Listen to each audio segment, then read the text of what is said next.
2.5 करोड़ की प्रॉपर्टी को आप समझो कि 900 करोड़ के अंदर लेके आया गया।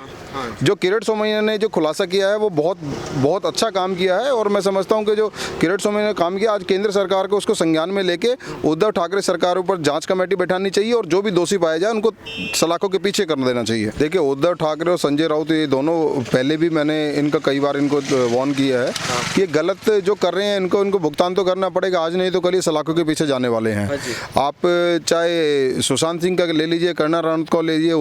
अर्णव गोस्वामी का ले लीजिए, ये 2-3 विषय इनके लिए गले की फांस बन गए हैं और इनको जो भी होगा इनके साथ बहुत सही निर्णय न्यायपालिका करेगी और मैं समझता हूँ कि इनको सलाखों के पीछे जाना पड़ेगा। किरीट सोमैया जो हैं उन्होंने बहुत बड़ा खुलासा करा है उद्धव ठाकरे की सरकार के ऊपर 900 करोड़ घोटाले पर। उसी पर बात करने के लिए आज हमारे साथ दिल्ली प्रदेश के उपाध्यक्ष कन्नी सेना के धर्मपाल जी हैं। बहुत बहुत शुक्रिया सर हमारे साथ जुड़ने के लिए। तो सर, किस तरीके से देखते हैं आप इस चीज़ को, जिस तरीके से जो उद्धव ठाकरे की सरकार है वो जाल बुन रही थी इतने समय से रिपब्लिक भारत चैनल और अर्णव गोस्वामी पर, उन पर तो वो कुछ कर नहीं पाए, लेकिन उल्टा ही अब उन्हीं पर उंगलियां उठ रही हैं, उन्हीं पर सवाल उठ रहे हैं। 900 करोड़ जो बीएमसी को जो 2 करोड़ 55 लाख की जमीन 900 करोड़ में बेची, क्या कहना चाहेंगे आप उस पर? देखिए, पहले जो अर्णव भाई को आपने बताया कि करनी सेना डे 1 से ही इनका विरोध करती थी, क्योंकि जो गलत काम उन्होंने किया है उसका करनी सेना पहले विरोध करती थी, लेकिन न्यायपालिका ने हमारी आवाज़ को थोड़ा, ठीक है, समय लगा, लेकिन जो भी निष्पक्ष जांच हुई और निष्पक्ष जांच के अंदर अर्णव भाई को निर्दोष पाया गया और उसमें उन्होंने उनको रिहाई भी दी। अब जो विषय आता है कि भाई जो 900 करोड़ का आप घोटाले की बात कर रहे हैं, जो इन्होंने उद्धव ठाकरे ने किया, पहले एक 250 करोड़ की प्रॉपर्टी को, जो 2.5 करोड़ की प्रॉपर्टी को आप समझो कि 900 करोड़ के अंदर लेके आया गया। जो किरीट सोमैया ने जो खुलासा किया है वो बहुत बहुत अच्छा काम किया है और मैं समझता हूं कि जो किरीट सोमैया ने काम किया, आज केंद्र सरकार को उसको संज्ञान में लेके उद्धव ठाकरे सरकार ऊपर जांच कमेटी बैठानी चाहिए और जो भी दोषी पाया जाए उनको सलाखों के पीछे कर देना चाहिए। हाँ जी सर, क्या आपको लगता है जब से अर्णव गोस्वामी को फंसाया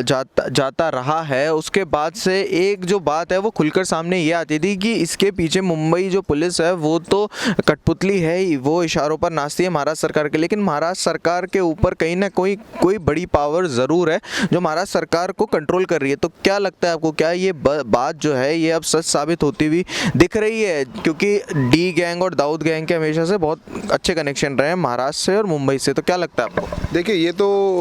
पूरा जग जाहिर है कि भाई जो देशद्रोही जो लोग हैं उन्होंने हमेशा महाराष्ट्र के ऊपर अपने धाक जमाने का जो काम किया है और उद्धव ठाकरे के जो इशारों पे काम कर रही है, मैं समझता हूँ कहीं ना कहीं इनका कनेक्शन और इनकी भी जांच होनी चाहिए और जांच के अंदर जो भी दोषी पाया जाएगा उनको देशद्रोह का मुकदमा लगा के उनको सलाखों के पीछे कर देना चाहिए। हाँ जी सर, जो शिवसेना है, क्या आपको लगता है अब शिवसेना बनती जा रही है? क्योंकि शिवसेना की जो विचारधारा जो पहले थी बाला साहब ठाकरे जी के समय में वो कुछ और थी, लेकिन अब तो वो हिंदू विरोधी हो गए और हिंदू विरोधी के साथ साथ अब तो घोटालों के नाम भी, घोटालों में भी शामिल होती जा रही है शिवसेना। देखिए, जो आप बता रहे हैं कि हिंदू विरोधी, अब हिंदू विरोधी तो है ही, मैं समझता हूँ कि अब शिवसेना जो है देश विरोधी भी हो गया। देश विरोधी गतिविधियों के अंदर जो है ये लिप्त होते जा रहे हैं। मैं समझता हूँ कि देशद्रोह का मुकदमा लगा के इनको अंदर कर देना चाहिए। हाँ जी,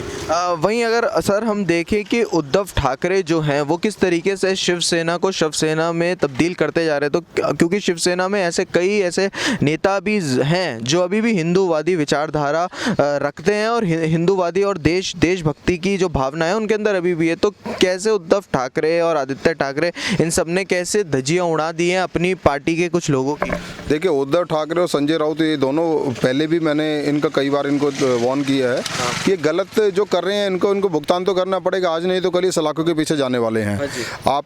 चाहे सुशांत सिंह का ले लीजिए, कंगना रनौत को ले लीजिए, अर्णव गोस्वामी का ले लीजिए, ये 2-3 विषय इनके लिए गले की फांस बन गए हैं और इनको जो भी होगा इनके साथ बहुत सही निर्णय न्यायपालिका करेगी और मैं समझता हूँ कि इनको सलाखों के पीछे जाना पड़ेगा। वहीं सर, जो संजय राउत हैं जिन्होंने कभी कंगना रनौत को हरामखोर जैसे शब्द बोले थे और उसके बाद वो ये बोल रहे थे कि हरामखोर का मतलब नौटी होता है, वो आगे आए हैं। ये किरीट सोमैया का जो बयान आया उस पर उन्होंने बोला है कि ये सिर्फ और सिर्फ हमारी पार्टी को फंसाने की साजिश है और यहाँ पर कभी भी जो है बीजेपी की सरकार नहीं बन सकती है। तो कैसे देखते हैं आप इस चीज़? देखिए, मैं जो समझता हूँ, जैसे अब ये 3 जो केसेस जो महाराष्ट्र की जनता के सामने आए हैं और महाराष्ट्र की जनता इस बार इनको चुनाव में इनके मुंह पर कालिक पोत के इनको बाहर करेगी। हाँ जी, वहीं सर एक आखिरी सवाल मैं आपसे पूछना चाहूँगा, जिस तरीके से अभी जो करणी सेना ने पूरा समर्थन दिया था अभी सुशांत सिंह राजपूत जी के मामले में, चाहे वो अर्नब गोस्वामी जी के केस में हो गया, तो अब आप क्या एक मैसेज देना चाहेंगे महाराष्ट्र सरकार को? देखिए, महाराष्ट्र सरकार के लिए क्या, मैं पूरे देश के लिए यही मैसेज है कि जो भी